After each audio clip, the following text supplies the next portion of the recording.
we will see how to solve a mass spectrum or how to extract a structure from a mass spectrum.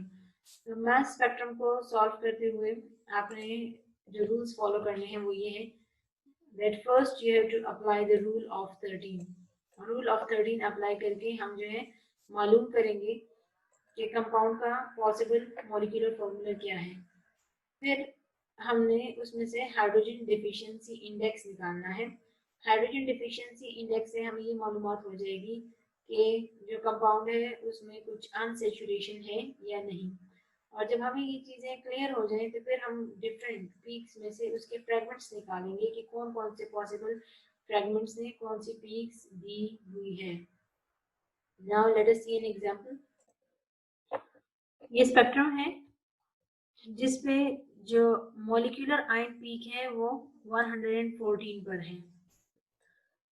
This is the highest weight, so we will say that it may be the molecular weight or the molecular mass of the compound.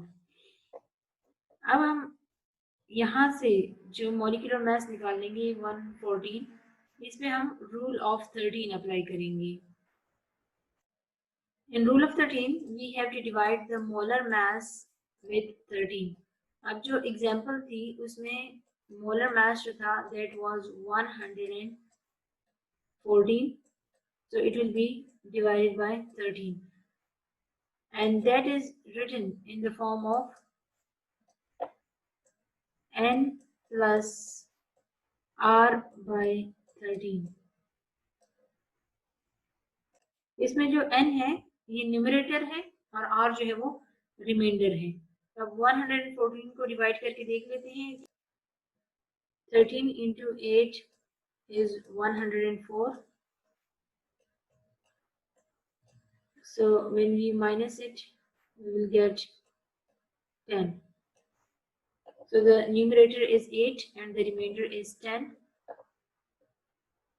अब इसको हमने इस तरह से लिखना है CnH n plus r। Carbon जो होंगे वो न्यूमरेटर के बराबर होंगे और जो हाइड्रोजन होंगे इस कंपाउंड में वो न्यूमरेटर और रिमाइंडर को प्लस करने से मिलेंगे। तो n जो है हमारे पास दिस इज 8, हम लिख देंगे C8 और H के लिए n plus 8, so n plus r is 8 plus 10, that will be equal to 18. So the number of hydrogens are 18. This rule is called as rule of 13. अब rule of 13 के जरिए हमने क्या कर लिया है कि मॉलिक्यूलर जो हमारे पास सैंपल है उसका एक पॉसिबल मॉलिक्यूलर फॉर्मूला जो है वो हमने निकाल दिया है। अब इस पे हम hydrogen deficiency index rule apply करके देखेंगे कि इसमें अनसैचुरेशन है या नहीं। The formula for the hydrogen deficiency index is 2C plus 2 plus nitrogen minus hydrogen minus X divided by 2. अब अगर इसको हम थोड़ा सा सिंप्लीफाई कर दें तो it will become 2C divided by 2 plus 2 divided by 2 plus n divided by 2 minus H divided by 2 minus X divided by 2. अब इसमें यहाँ पर 2 और 2 कैंसिल आउट हो जाएंगे, यहाँ पर भी 2 और 2 कैंसिल आउट हो जाएंगे। So we will left with carbon plus 1 plus n by 2 minus H by 2 minus X by 2. अब इस इक्वेशन में से सिर्फ हम वो टर्म्स यूज करेंगे जो हमें ज़रूरत है। हमारे फॉर्मूले में नाइट्रोजन भी नहीं है और हेलोजन भी नहीं है,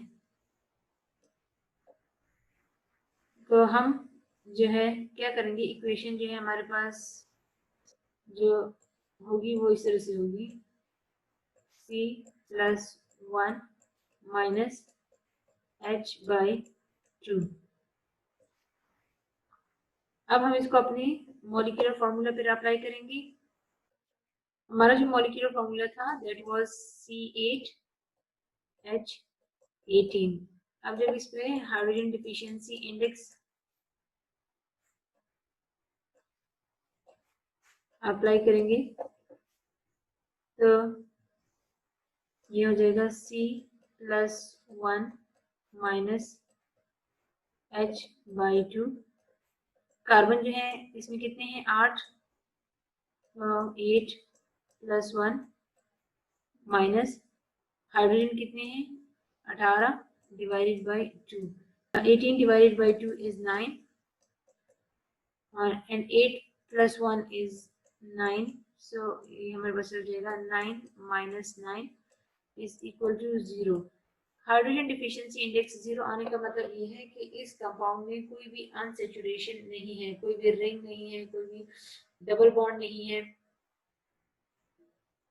ठीक है, अब जब हमें ये पता चल गया कि हमारे मॉलिक्यूल का जो फॉर्मूला है दैट इज C8H18 और इसमें कोई भी अनसेचुरेशन नहीं है, तो हम मालूम कर सकते हैं कि इसमें ये फ्रेगमेंटेशन जो है वो कैसे बनी।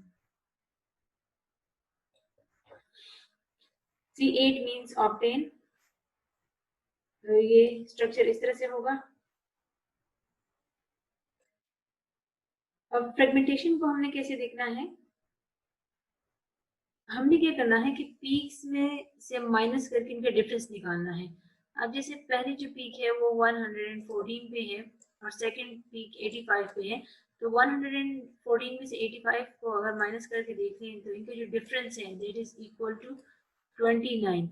29 का जो डिफरेंस है वो हमें क्या शो करता है कि यहाँ पर आपके पास पॉसिबिलिटी है कि एक जो है आपके पास CH3 हो और एक CH2, क्योंकि CH3 और CH2 जो पार्ट है मॉलिक्यूल का, इसका मोलर मास जो है वो 29 है।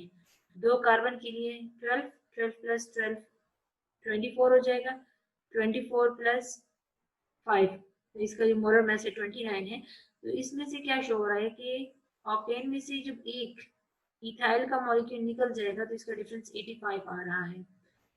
सेकंड पे जब 114 और 71 का डिफरेंस देख लें तो दोनों का जो फर्क है दैट इज इक्वल टू 43।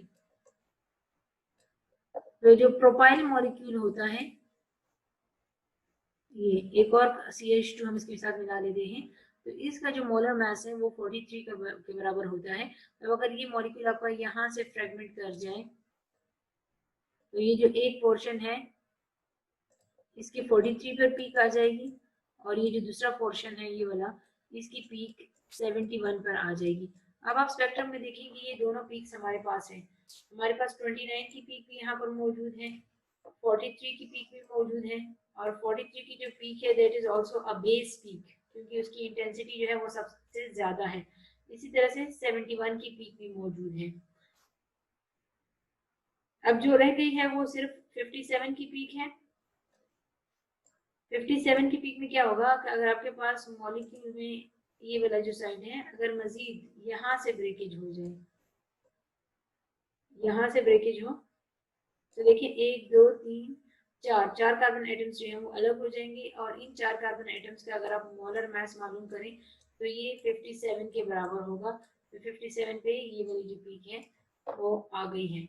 तो इसी तरह से फ्रेगमेंटेशन को देख के हम क्या करेंगे, मुख्तलिफ जो फ्रेगमेंट्स हमें मिल जाते हैं कि एक जो है इसमें प्रोपाइल है, इसी तरह ब्यूटाइल है, या फिर एक साइड पे हमारे पास इथाइल है, तो उन सारे फ्रेगमेंट्स को हम फिर आपस में जोड़ के जो मॉलिक्यूल का स्ट्रक्चर है वो मालूम कर लेते हैं कि ये स्ट्रक्चर जो है वो पॉसिबल किस तरह से होगा। तो this is the mass spectrum of octane. एक और रूल जो बहुत हेल्पफुल है मॉलिक्यूलर फॉर्मूला डिटरमिनेशन में that is the nitrogen rule. Nitrogen rule ये कहता है कि अगर आपके पास molecular ion peak even number पर आ रही हो, तो इसका मतलब ये है कि मॉलिक्यूल में इवन नंबर ऑफ नाइट्रोजन है।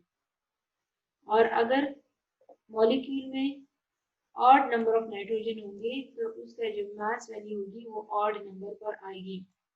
तो ये हम इस तरह से आसानी से यूज कर सकते हैं कि वो स्पेक्ट्रम्स जहाँ पर हमारे पास molecular ion peak odd number पर हो, जैसे कि 87 हो गया, 85, 91 समथिंग, मॉलिक्यूलर आयन पीक अगर इस तरह से नंबर पर हो तो हम मालूम कर सकते हैं कि इसमें नाइट्रोजन जो है वो मौजूद होगा।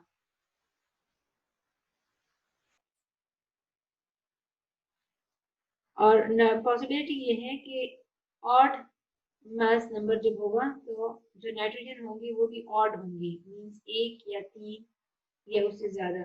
लेकिन अगर मोलर मास इवन नंबर पर हो, जैसे कि 86 या 84, एनी इवन नंबर, तो उस केस में फिर इवन नंबर ऑफ नाइट्रोजन होंगी, जैसे कि 2, 4 एक्सेट्रा।